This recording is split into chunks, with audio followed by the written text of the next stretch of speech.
Hello to all, सभी को good morning. स्वागत है आपका अपने YouTube channel stock trading trader में। गाइस, एचडीएफसी बैंक में जिस तरीके की गिरावट आई है, ये गिरावट पहले से ही तय थी। क्यों? क्योंकि एचडीएफसी बैंक हमारा एक तरीके से रेंज बाउंड करके चल रहा था और लमसम लमसम उसको वहां से गिरना था। आपको ये पूरे रीजन बताए जाएंगे क्यों गिरना था। देखिए गाइस, एक एनालिसिस होता है, उसके बिहाफ पे बताया जाता है, ठीक है। तो इतना था कि गिरना है, लेकिन इतना ज्यादा गिरना है ये नहीं था। क्योंकि दो चार्ट थे। एक चार्ट के अकॉर्डिंग तो लमसम एचडीएफसी बैंक को 1556 से रिकवरी करनी थी, बट वो और नीचे आ गया। तो एक और चार्ट इंडिकेट कर रहा था कि अभी उसमें 10-20 पॉइंट की हमें और गिरावट देखने को मिल सकती है। तो यहीं से हमारा एनालिसिस शुरू होता है कि हम क्या कर सकते हैं, ठीक है। जैसा कि आप देख सकते हो, ये ओवरऑल एक लो पॉवर्टी जोन था, ठीक है। ये लाइन थोड़ा सा जो मेरी ब्लैक नीचे लगी, ये गाइज आज की नहीं है, इसके मंथली चार्ट पे है। तो ये मंथली चार्ट पे मैंने ये लाइन ड्रॉ की थी। अब मैं आपको क्या बताऊं, ठीक है। ये मंथली चार्ट है इसका, एचडीएफसी बैंक का बहुत मतलब पुराना मंथली चार्ट है।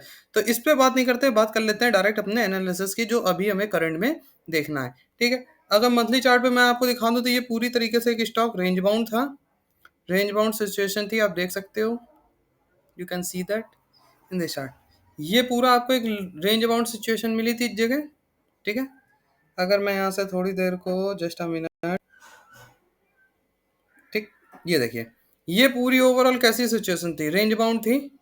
अब इसी रेंज बाउंड सिचुएशन में क्या हुआ, यहाँ पे ब्रेक मिला, फिर वहीं फिर हल्का सा ब्रेक, फिर नीचे। तो ये एक रेंज बाउंड सिचुएशन चली आ रही थी, लेकिन अब जो इसमें हुआ था, अभी फिलहाल ये है अपने मंथली सपोर्ट पर। किस तरीके के मंथली, अब क्यों मंथली सपोर्ट पे और डे के सपोर्ट पर है, इस पे थोड़ा सा ध्यान देंगे। तो ये लो पॉवर्टी जोन मिल गया था, जिसके स्टॉक ऊपर रहने पे ऊपर जाता था, और जब नीचे आया था तो देखिए कितना वेंचर फ्लक्चुएट हुआ था। और प्राइस, ये एक डाउन ट्रेंड में प्राइस एक्शन हुआ था, कब? नीचे आने के लिए इस स्टॉक को, ठीक है। नीचे आया, अब यहाँ पर ये 1523 के पास क्या है, एक तरीके से सेटल है। अब यहीं से हमारी होती है एनालिसिस स्टार्ट कि हम इस पे क्या कर सकते हैं ओवरऑल। तो देखो, अगर आप थोड़ा सा इसको ध्यान से देखोगे, तो सबसे पहला क्या था पैटर्न। सबसे पहले ये देखिए, एक ये सपोर्ट कवर कर रहा था, ये और ये एक रेजिस्टेंस कवर कर रहा था। तो अगर हम इसको नेकलाइन को थोड़ा सा ड्रॉ करें, फर्स्ट सपोर्ट, सेकंड, ठीक है, first support and second one support, ठीक है, जो हमारा एक्चुअली लो पॉवर्टी जोन के जस्ट सपोर्ट पे था, ठीक। Now resistance and second resistance. अब आप अगर इसको थोड़ा ध्यान से देखोगे, तो similar like just like a diamond pattern, ये एक डायमंड पैटर्न था, ठीक है। तो इस डायमंड पैटर्न का कुछ टारगेट होना चाहिए था, डेफिनेटली, आई एम राइट और नॉट। तो ये देख लेते हैं इसका टारगेट कहाँ कंप्लीट हो रहा है। तो हम अगर इसको सेंटर से लेके थोड़ा सा ड्रॉ करें, तो गाइस आप देखिए, इस डायमंड पैटर्न का जो लमसम लमसम टारगेट मिल रहा है, वो हमें कहाँ मिल रहा है, 1492 के नियरेस्ट मिल रहा है। और कहीं ना कहीं जो हमें हमारा मंथली सपोर्ट भी दिख रहा है, वो कहाँ दिख रहा है, 1487 के नियरेस्ट दिख रहा है। तो डेफिनेटली ये हो सकता है यहाँ तक ये आ जाए, अभी इसमें और 20-30 पॉइंट की गिरावट हो। बट आपको एक चीज समझनी है, क्या समझनी है, रेंज बाउंड सिचुएशन है। अगर ये इसके नीचे निकलेगा, तो कहीं ना कहीं ब्रेकडाउन भी तो हो जाएगा। हाँ, नीचे सपोर्ट है, इसमें कोई दो राय नहीं, बट ब्रेकडाउन भी तो होगा। और क्या सपोर्ट टूटते नहीं हैं? डेफिनेटली टूटते हैं। तो रेंज बाउंड सिचुएशन है, तो थोड़ा सा पुल बैक यहाँ से हम एक्सपेक्टेशन इसमें कर सकते हैं, आना चाहिए। और क्यों आना चाहिए, इसका रीजन हम अब समझते हैं आगे। अगर जैसे ये एक लो पॉवर्टी जोन था, और हम पिछले 6 महीने का अगर एक लो पॉवर्टी जोन निकालें, तो आप देखो ये एक नेकलाइन हमको मिल रही है। आपको ऐसे नहीं, ये देखिए, ये एक नेकलाइन यहाँ से मिली, ठीक है। तो ये भी लमसम लमसम कहाँ 1500 के नीचे। अब कुछ लोग कहेंगे, ये क्या, ये नेकलाइन नहीं हो सकती ऐसे करके। भाई, 10 मन में सवाल और 10 जवाब, तो हर एक सवाल का जवाब होना चाहिए ना। तो ये भी तो नेकलाइन हो सकती है, हो सकती, बट हमें गाइस वहां से लेना होता है जहां से कोई पैटर्न का फॉर्मेशन एक्चुअल में हुआ हो। तो हमने इस पैटर्न से यहां से लिया, तो एक ये फॉर्मेशन मिला। अब अगर हम इस सपोर्ट को यहाँ से थोड़ा सा हाइड कर दें, क्यों? क्योंकि ये पैटर्न हो गया हमारा कंप्लीट, ठीक। अब इसको हम यहाँ से अगर थोड़ा सा हाइड कर दें, तो अभी आपको एक चीज और समझनी है, क्या, कि यहाँ पर भी कोई एक पैटर्न तो बन रहा होगा। जैसे ये एक पैटर्न बना था, डायमंड पैटर्न। अच्छा, जस्ट एक मिनट आप लगा रहने दो, आपको चीज समझ में आ जाएगी, ठीक। ये। तो यहाँ पर भी तो कोई पैटर्न का फॉर्मेशन हो रहा होगा। तो हम लोगों ने इसमें 2 टाइप से पैटर्न लगाया था। एक इस जगह से पैटर्न बनाया था और एक अभी रिसेंट में ये पैटर्न बनाया है यहाँ पर। और दोनों पैटर्न के अकॉर्डिंग एक में तो ब्रेकडाउन हुआ और एक में क्या हुआ है, जस्ट अपने सपोर्ट पे मिला। तो आप देख लो ये फर्स्ट वन, ठीक, जस्ट यहां से चला, रिस्पेक्ट करा रेजिस्टेंस पे, फिर अगेन डाउन, फिर रिस्पेक्ट। बट हम इस रिस्पेक्ट को क्यों नहीं मानते, क्योंकि यहाँ पर कैंडल ने ओवरऑल ब्रेकआउट दे दिया था। अगेन रिस्पेक्ट कहाँ मिला हमें, उसी चैनल पे मिला, और डाउनफॉल भी कहाँ आया, ये यहीं से आया, ठीक है। तो ये एक पैरेलल चैनल से आया। अब थोड़ा सा लाइन यहाँ से हाइड करें, वरना आपको गाइस समझ में नहीं आएगा जो मैं एक्चुअल बताना चाह रहा था आपको। तो अब अगर इस पैटर्न के अकॉर्डिंग देखें तो एक तरीके से क्या हो गया है, ब्रेकडाउन हो गया है, एम आई राइट और नॉट, ब्रेकडाउन हो गया है। लेकिन हम अगर इसको थोड़ा सा अगर ऐसे नीचे करें तो देखो, लो polarity zone plus parallel channel का हाफ ऑफ पार्ट सपोर्ट जेक्ट कहाँ इंडिकेट कर रहा है, 1570 के नियरेस्ट। और ये 1500 नियरेस्ट अगर 17 आता है तो कहीं ना कहीं ये रेंज बाउंड सिचुएशन जो यहाँ से चली आ रही थी, आप अगर इस लाइन को देखो, ये देखो, जस्ट एक हॉरिजॉन्टल लाइन अगर हम ड्रॉ करें, ठीक है, तो ये एक सपोर्ट, हालांकि कोई बढ़िया सपोर्ट नहीं है, बट हॉरिजॉन्टली तीन टाइप से इंडिकेशन हमको मिल गया कि यहाँ पर एक प्रेशर इसमें आना चाहिए, एक अपसाइड प्रेशर आना चाहिए। नाउ नेक्स्ट वन में एक यहाँ से इस पॉइंट से कुछ ना कुछ प्रेशर आना चाहिए, ठीक। अब इस प्रेशर को कंफर्मेशन करने के लिए जैसे ये सिमिलर चार्ट है तो कुछ ये इस पैटर्न का भी तो होगा। अब देखो यहाँ से इस चैनल को थोड़ा सा अगर हम लोग ऐसे हाइड करें और अगर इस पैटर्न को अब लगाएं, अब आप देखिएगा, ठीक, ये थोड़ा सा आपको ऐसे नहीं समझ में आएगा। इसको यहाँ से हम ऐसे कर लेते हैं और इसको ऐसे ड्रॉ कर लेते हैं, ठीक।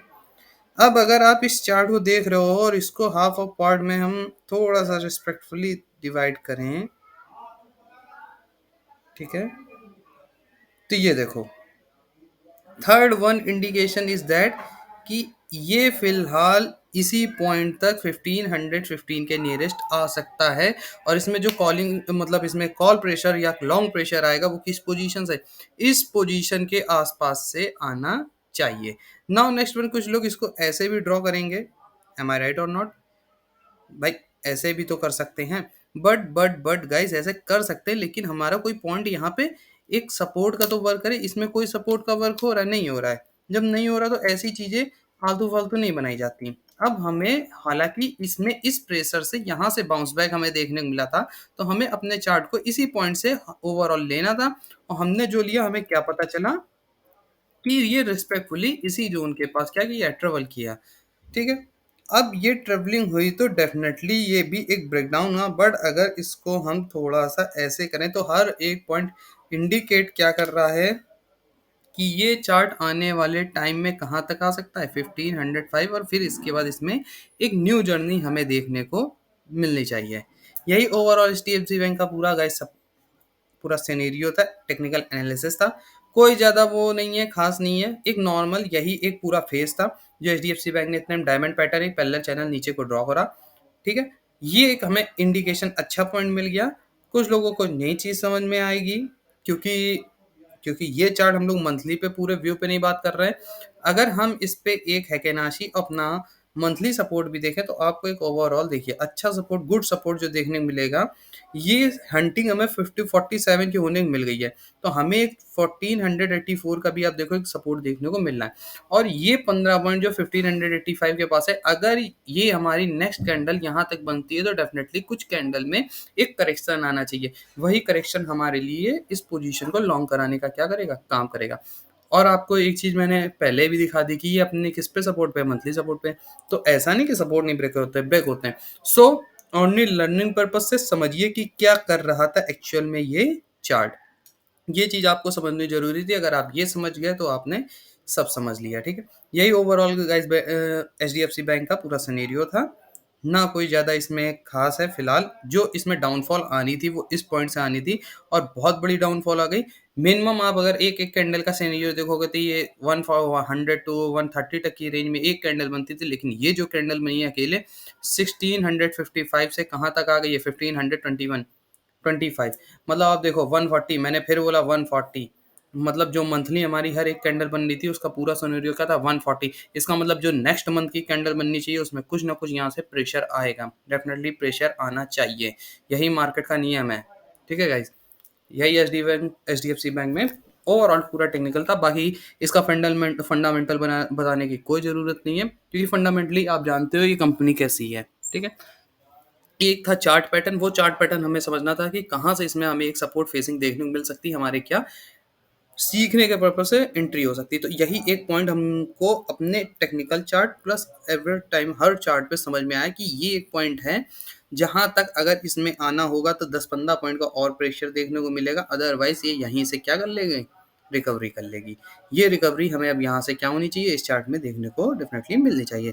Thanks a lot and have a nice day guys. अपने एजुकेशन पर्पज से समझने के लिए, पेपर ट्रेड करने के लिए आप इस चीज़ को समझिए, अपने पेपर ट्रेड करिए। प्लस ऐसी जो स्कैल्पिंग ट्रेड है या चार्ट के पर्टिकुलर आइडिया हैं वो टेलीग्राम चैनल पे पोस्ट कर दिए जाते हैं। आप वीडियो के लिंक में डिस्क्रिप्शन में मैं लिंक ट्रांसफर कर दूंगा, वहां से टेलीग्राम चैनल को ज्वाइन कर लीजिए। अब ये गाइज, ये जो यहाँ से गिरावट आई थी, ये गिरावट ऑलरेडी हम लोगों ने फ्राइडे को डिस्कशन किया था और ये गिरावट हमको देखने को भी मिली, लेकिन हमारी इतनी एक्सपेक्टेशन नहीं थी कि ये हमारे इस जोन के नीचे निकल जाएगा। हालांकि अगर आप देखोगे तो ट्यूसडे को यहाँ पर इसने एक डॉजी बनाया था, एम आई राइट। ये डॉजी इंडिकेट था कि ये मार्केट अपसाइड में अप ट्रेंड बदल लेगी, बट मार्केट में अभी आपको जैसे पता है 2-3 न्यूज़ें आई थी, कनाडा अनाडा की कुछ न्यूज़ें आई थी और हमारी कुछ अच्छी न्यूज़ें आई थी। उन न्यूज़ों का इम्पैक्ट था मार्केट में, प्लस मार्केट में बैंक निफ्टी का सेलिंग प्रेशर था, जिसकी वजह से इसने क्या कर दिया, एक कैंडल और नीचे ड्रॉ कर दी। अब आप सोचिए एक छोटी सी बात, जो लोग यहाँ पे बैठे होंगे उनके एक घबराहट मन में होगी कि ये तो ब्रेकडाउन हो गया, ब्रेकडाउन हो गया, अब ये नीचे जा सकता है। कोई बड़ी बात नहीं है, बट आपको उस चार्ट को समझना पड़ेगा कि एक्चुअल में कहाँ तक जा सकता है और कहाँ से रिकवरी अगेन आ सकती है। तो हमारे लिए दो पोजीशन इंपॉर्टेंट हो गई, एक 1500 की और दूसरी कितनी, 1485 की, जो मंथली चार्ट में भी एक क्या कर रही है, सपोर्ट का काम कर रही है। वो उसकी उसकी हंटिंग होती है, उसकी ब्रेकिंग होती है 85 की, तो डेफिनेटली ये फिर हो सकता है। फिर न्यू चार्ट को देखना पड़ेगा, समझना पड़ेगा कि कहाँ तक जा सकता है। बहरहाल डायमंड पैटर्न के टारगेट भी कंप्लीट हो गए, पर प्लैनर चैनल का भी जो अप साइड से इसमें सेलिंग प्रेशर आना था वो भी आ गया है। तो ओवरऑल अब यही एक्सपेक्टेशन की जाती है कि यहाँ से एक रिकवरी आएगी। और देखिए गाइस, एक्सपेक्टेशन नहीं की जाती, हमारा चार्ट हमको क्या कहता है, मेन इंपॉर्टेंट बात होती है ये।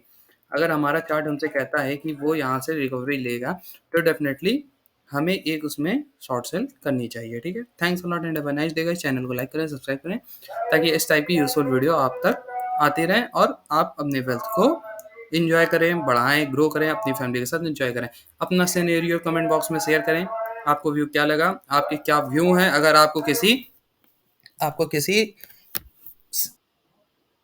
अगर आपको किसी स्टॉक पे पर्टिकुलर एनालिसिस चाहिए, आप उसका व्यू जानना चाहते हैं, तो भी आप कमेंट बॉक्स में हमें बता सकते हैं। उस पर जल्द से जल्द हम एक वीडियो पोस्ट करेंगे, आपको टेक्निकल एनालिसिस उसका बताया जाएगा कि वो क्या कर सकता है, क्या उसमें हो सकता है। Thanks a lot and have a nice day guys, bye bye.